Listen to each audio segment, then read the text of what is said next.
વડોદરા મહાનગરપાલિકાના ચૂંટણી ward number 1માં કરોડો રૂપિયાના ખર્ચે બનેલી નવી વોર્ડ ઓફિસ લોકાર્પણની રાહ જોતી ધૂળ ખાઈ રહી છે.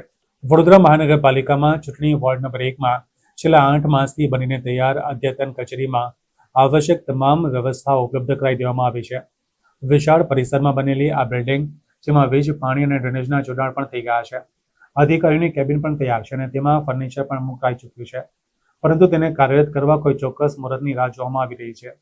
તો બીજી તરફ વોર્ડ નંબર 1ની કચેરી હાલ છાણી ગામમાં આવેલ ગ્રામ પંચાયતની જૂની કચેરીમાં કાર્યરત છે.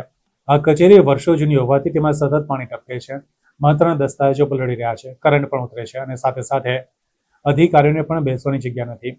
તે નાગરિકો હેરાન થઈ રહ્યા છે. દુર્ભાગ્યની વાત તો એ છે કે કરોડોના ખર્ચે બનેલી નવી ઓફિસ ધૂળ ખાય છે અને બીજી તરફ જોખમી, જર્જરિત અને પાણી ટપકતી કચેરીમાં કર્મચારીઓ ફરજ બજાવવા મજબૂર બન્યા છે. પણ ઉપર રંગ રોગાન કરીને ટપકતા પાણીમાં ઉતરતા કરંટની અંદર અને અગત્યની ફાઇલો તિજોરીની અંદર પાણી જાય, અગત્યની ફાઇલોનો નાશ થાય છે, એ રીતની પરિસ્થિતિ છે.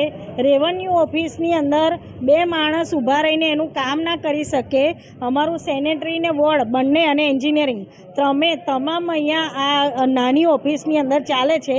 તમે જુઓ કે એક બાજુ કરોડોના ખર્ચે બનાવેલી નવીન ઓફિસ ધૂળ ખાય છે અને બીજી બાજુ વર્ષો જૂની આ ગ્રામ પંચાયતની કામ ચલાઉ ધોરણે ઊભી કરેલી આ ઓફિસ છે, જે ઓફિસમાંથી આ અધિકારીઓના ઉદ્ઘાટકની રાહના લીધે આ જ કર્મચારીઓ અને આ જ વોર્ડ નંબર 1ના કામ માટે આવતા નાગરિકો બંનેને આટલા આકરા તાપમાં અહીંયા શેકાયા છે.